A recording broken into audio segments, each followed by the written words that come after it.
Today for predictions versus reality, we're moving on to the AFC West, talking about a team that really not only was not mid, they were bad, yet they were still not bad enough to acquire a pick to potentially get a franchise-altering player. I'm talking about the Las Vegas Raiders. We're going to talk about where I had them in August, what happened with their season, what went wrong with it, and ultimately how they can get better, although a little bit of a spoiler, I don't expect them to really anytime soon.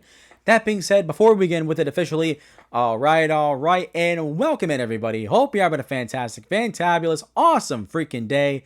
My name is Garrett Shumake, and you're listening to the Shumake Take. Welcome into Predictions versus Reality. The offseason series continues and will be quickly wrapping up as the free agency period begins next week. It is coming up really, really close. And wow, we have a lot to talk about with the Raiders today. This is a very mind-boggling team.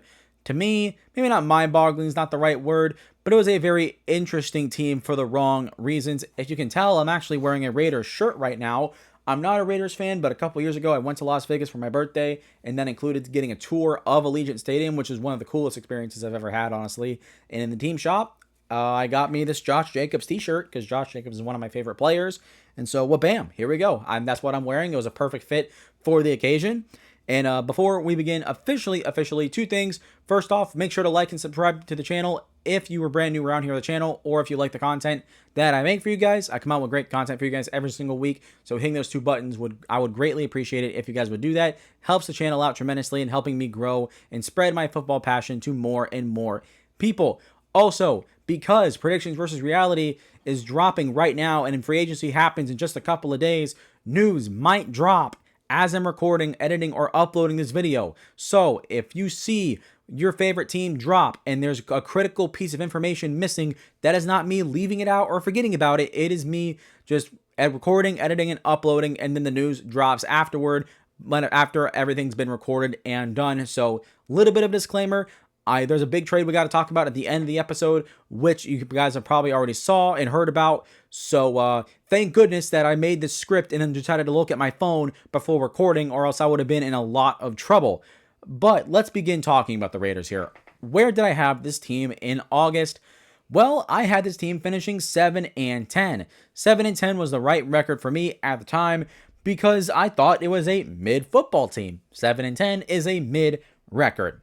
I talked about the Raiders. They're a team that's never been bad enough to get that top pick that they need, but also they're never good enough to be in the playoff hunt, at least be in the playoff hunt. Yeah, they made the playoffs in 2021, and that was a game they probably should have won, but there was a blown call by the referee, if you guys remember it. That was really bad. Oh my gosh. That's a trip down memory lane too. Remember that was Rich Bisaccia? Yeah, John Gruden got fired and Rich Bisaccia came in and led him to the playoffs. It was a pretty cool year, honestly, for the Raiders, despite everything that happened there. But that being said, going back here to the present, the free agency was not that great, and they did re-sign multiple starters though, which I liked to maintain consistency. But collectively, they all did not produce over the year. So add that with the skepticism at head coach with Antonio Pierce, it just felt like another year where they would be mid. And well, they did not finish mid. They actually finished pretty darn bad. They finished 4-13. Their offense ranked 27th. Their defense ranked 15th. This was a better unit on paper, or not on paper, but statistically, than I thought they were. And their 3 best wins, which 3 out of 4 wins is not great, but in week 2, they beat Baltimore 26-23 in Baltimore, which is one of the more shocking wins of the year. And then they beat New Orleans 25-10 at the end of the year, and then they beat Cleveland 20-16 midway through the year. So the Raiders season can only be summarized in one word, and that was bad. This team was a very, very bad unit. The offense was a issue. It was a abysmal issue, and the defense lost a bunch of players due to injury, which we'll talk more about in a moment. But it was just a disaster year for the Raiders in more ways than one. So I know that's not much to say about the Raiders season, but there's really all you can really say is that they were a bad unit. But more specifically, let's talk about what went wrong with their season. The first one was the instability at quarterback. They signed Gardner Minshew in free agency last year. And at the time, I was like, why are the Raiders doing this? They don't need Gardner Minshew. You either have to see what you have in Aiden O'Connell, your young quarterback, the 4th round pick out of, I can't remember where he came out of, one of those schools in the Pac-12. Yeah, somewhere in the Pac-12. But anyways, former Pac-12, I should say. Anyways, so they signed Gardner Minshew, and I was like, why? Because this team needs to see what they have in Aiden O'Connell, and either they're going to be really good or not really good, but they're going to show some improvement, or they're going to be bad. And in this case, well, they signed Gardner Minshew for their team to improve and raise their ceiling, and their floor got lower, and they finished 4 wins, 3 below what I had them projected. But Gardner Minshew, when he was on the field, simply just was mid, like I mentioned, and then he got hurt in week 12, which placed him on IR, and he was done for the year. And then Aiden O'Connell stepped in just about the rest of the way, but then he got his own injuries he was dealing with, and then Desmond Ridder, who was their 3rd stringer, actually started a game, which coincidentally enough was against Atlanta, his former team, in a game that they barely lost. And then, well, actually, no, that was it. The situation overall, it was just it was too much to overcome. It was way too much to overcome. If you have instability at quarterback, you're not going to win very many football games. The next thing was Antonio Pierce as a head coach was a bust. I know a lot of people, including myself, weren't too high on the move when it was made, but at the same time, when players like Max Crosby were threatening to ask for a trade if he wasn't the head coach, the front office's hand was played. And in that situation, you kind of have to listen to your best player. I mean, you don't want to lose him, so hey, there you go. Take a flyer on him. The players really liked him, so there was a lot of reason to understand why Antonio Pierce was the next head coach of the Raiders. But overall, his questionable hires on his staff and the lack of preparedness as a team really ultimately what did him in. This team lost by 2 scores or more in 9 games, and it all indicated that Antonio Pierce was over his head. The next thing that went wrong for the Raiders was outside of 2 players, the entire thing was just awful. The hiring of Luke Getsy as offensive coordinator was highly questionable, and it felt like a settling option after they were trying to get Cliff Kingsbury. He was actually ready to go to the Raiders, and then he backed out last minute and went to the Commanders, and look what happened over there. Gee whiz. Las Vegas would love to have Cliff Kingsbury right now.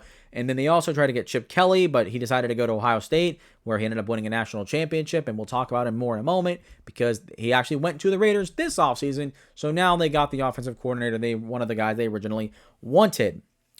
Overall, this offense, they were decent in the passing game. They finished 13th overall, which, given the instability at quarterback, that's actually insane to me. But the thing that really dragged this group down was the run game, which was abysmally bad. This offense running the football literally just made me want to tear my eyes out. It was so boring and so sloppy.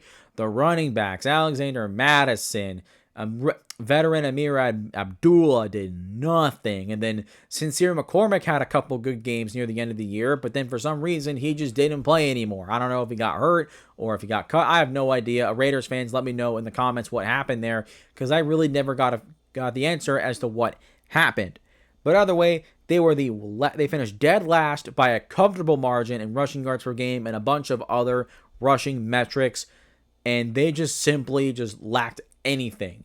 It's not like they had production but lacked consistency or explosion. Like, for example, which team did I talk about recently that was like that? The Bengals with Chase Brown, right? Chase Brown had a decent year, but their running game as a team lacked consistency and explosion.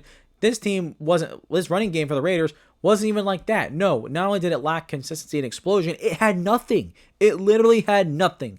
A couple of games in the year where they had a good job, and then other than that, it was awful the rest of the way.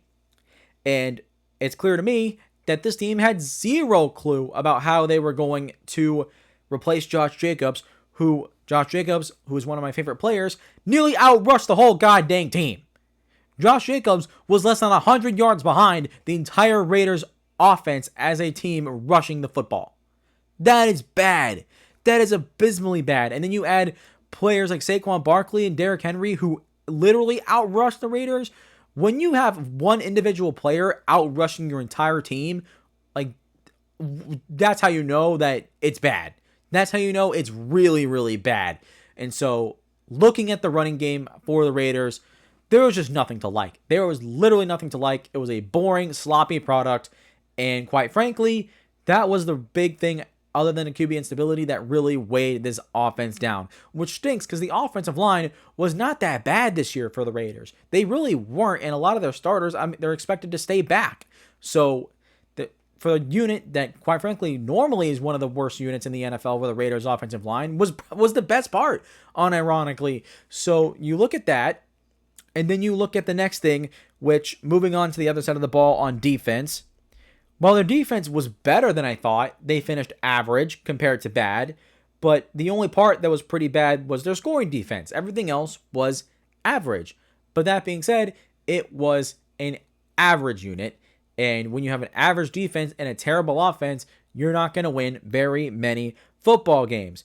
Although I will say, guys like Robert Spillane, corner Jack Jones, safety Trevon Mulbrig, these guys were good. And then guys like Max Crosby, when he was in there, was also pretty darn good. And there was good pieces on this unit. It's just they lacked the juice. And a lot of that juice was left with the injuries on defense. They lost Christian Wilkins to start the year. They gave him a big contract. And I thought, okay, now you have him and Max Crosby on the defensive line. That's something you can really work with. With a young edge rusher in Tyree Wilson, who I thought at the time could finally try and start to do something. Here we go. Now we got a defensive line that has the potential to do some good things. And then Tyree Wilson did next to nothing. And then Christian Wilkins, like I mentioned, was hurt and done for the year before the year got started. And then Max Crosby also got hurt. He got hurt near the end of the year and ended up missing games for the first time in his career. And missing those two, Crosby and Wilkins, really, really hurt this defensive line and their effectiveness. But also the fact that Max Crosby played fewer games than most of these guys on the defensive line and still led the team in sacks reflects on how average this team really was. The last thing that went wrong for the Raiders, which is kind of weird, they won games. Which, how can you say, Garrett, how can you say that a thing that went wrong for the team was they won games? Well, throughout the entire year, this is the same thing with the New York Giants.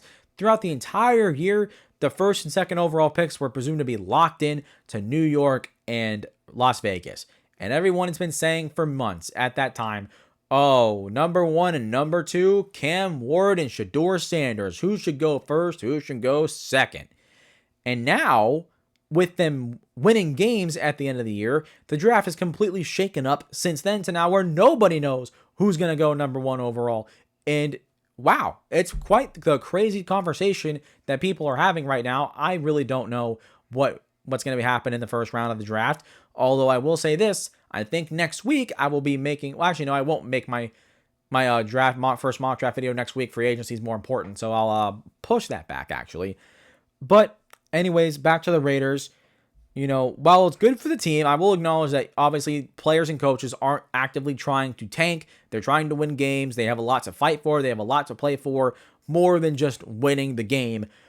But at the same time, it really hurt the team. It also really hurt the team because it knocked them down to 6th overall, which is now risking them being taken out of the quarterback race, which this is a team at the time was one of the most quarterback needy in the NFL. Hey, there's a reason why I thought why they were, and no, they're not. We'll talk about that in a second. A little bit of a teaser. Anyways, somehow, despite actually being a bad team, they still couldn't be bad enough to potentially get that franchise-altering player, which for Raiders fans, that's got to be incredibly frustrating because no matter who you bring in there, if you don't got a young quarterback to develop, there's not really much high-end ceiling or high-end hope that you can have for your franchise most of the time, especially where the Raiders are at. But anyways, how can the Raiders get better? How can they improve? Well, first off, before we get to the big three, they hired Pete Carroll out of nowhere to be their head coach. I like the move on paper. They brought in Chip Kelly to be offensive coordinator. Kind of mixed about that one because there's reasons to like it and reasons to not like it. Obviously, a lot for me, at least. There's still a kind of a bad taste left in my mouth from when he was the head coach of the Eagles and the 49ers, which I don't know. I really don't know if that's going to work. The last time he tried to run his offense in the NFL, it did not work. So I'm open to seeing what he can do again with his third opportunity, coaching in the NFL and coaching an offense. But we will just have to see about that. They also brought back defensive coordinator Patrick Graham, which I like. And so this organization, I will say, has tried to take great effort to revamp their coaching staff, which is definitely not good enough last year, which I have to commend because not very many teams are aggressive in getting the coaches that they've got to rebuild this organization the right way. And this team also recently gave Max Crosby a 3-year, $106 million extension, making him the highest paid non-QB in NFL history. And for Max Crosby, congratulations. He's a guy that deserves it. He has a great story. Obviously, he went through, well, maybe not obviously, but if you guys remember, he used to be a really bad alcoholic, and now he's sober, going on 4 or 5 years. And every day he uses football to remind himself of where he's at. Very humble guy, very chill guy to be around from what I've heard. And just seems like a really cool dude. And for a guy like that, who's also a really fantastic football player, congratulations to Max Crosby. He deserves every penny of that contract. But now getting to what the team actually needs to do and improve, we're talking about the big three. Number one is, well, wait, pause. I forgot to put it in the script, but I did not forget to talk about it. Well, I guess I kind of did. I almost did forget. But here we go.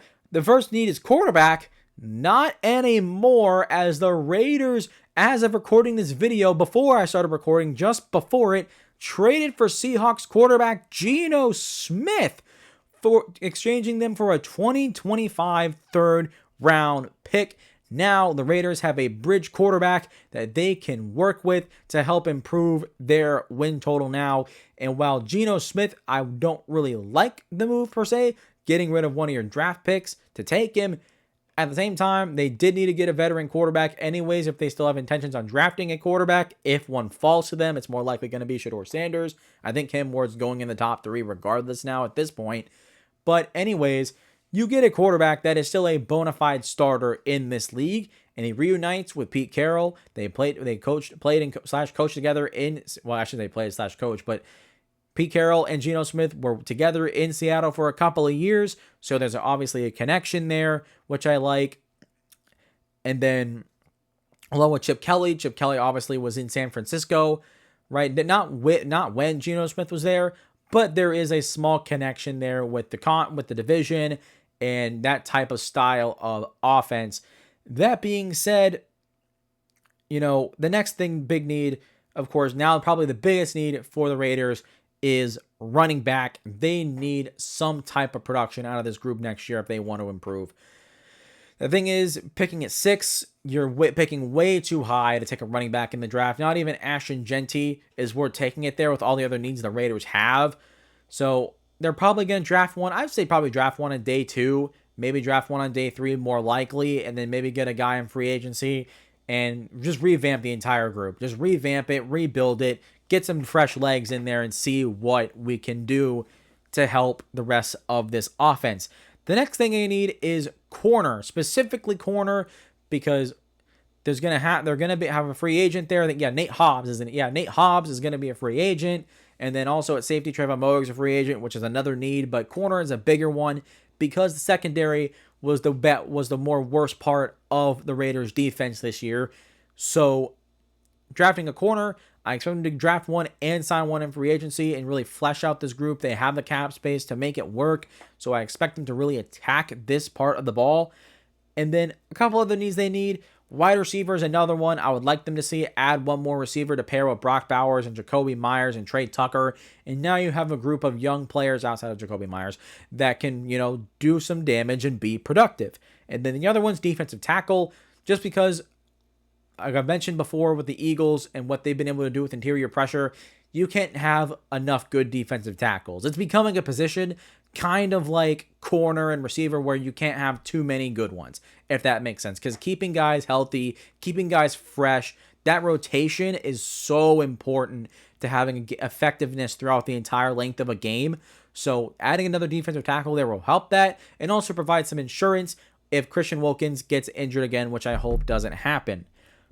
Along with that, the Raiders, to conclude and wrap this up, this is a hard team for me to talk about because this is a team that, speaking a little bit biased here, I genuinely want to see this team get better. I genuinely want to, because it's not just because I'm biased or because I went to the Raiders Stadium and had a tour or something, which was one of the coolest experiences ever. It's because the Raiders have always been a team like I've just kind of guiltily like been more fond of because like it's all the team has always felt like the little engine that could. They've had a lot of success historically, but also they've had some really bad years since the 2000s where they started off great, fell off a cliff, and then worked their way back up to where they were relevant again. And with Derek Carr, and then he gets hurt, and everything goes to crap once again. It's just the Raiders are one of those teams that I've just kind of liked as I followed football over the years, and I want to see them get better. And it seems like they are really trying to right now. So I can commend that. And I'm glad that they're trying. It seems like they're really trying to get better. But that being said, I'm not sure if that's going to happen. You know, the thing is, and I will admit that in 1 to 2 years, not 1 to 2 years, 2 years, this team could be pretty good. But all the years of dysfunction this organization has had tells me otherwise. Here's the thing. I will keep an open mind with you. I will keep an open mind about the Raiders because I want to see them improve. That being said, I do not expect significant improvement. I don't expect it.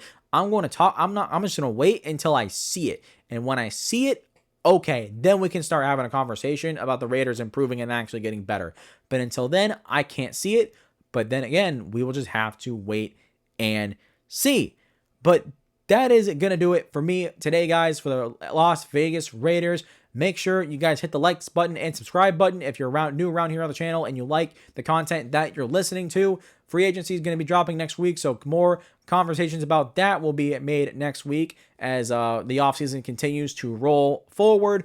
Along with that, Raiders fans, let me know your thoughts in the comments down below. I want to hear your thoughts on who do you think the Raiders should draft with the 6th overall pick in the draft. Who do you want them to sign in free agency? Do you like the Geno Smith trade? Do you like the Max Crosby contract extension? I want to hear all your thoughts down there in the comments.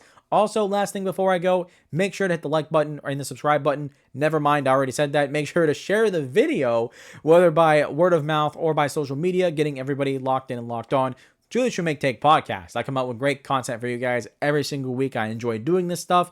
And honestly, the more you share the video, the more people will view it, and the more it will help me continue to spread my football passion to more and more people. With that being said, the AFC West is in full swing. We will continue with the Broncos, Chargers, Chiefs, and then we conclude with the AFC South. But until then, hope you guys have enjoyed, and I will see you all next time.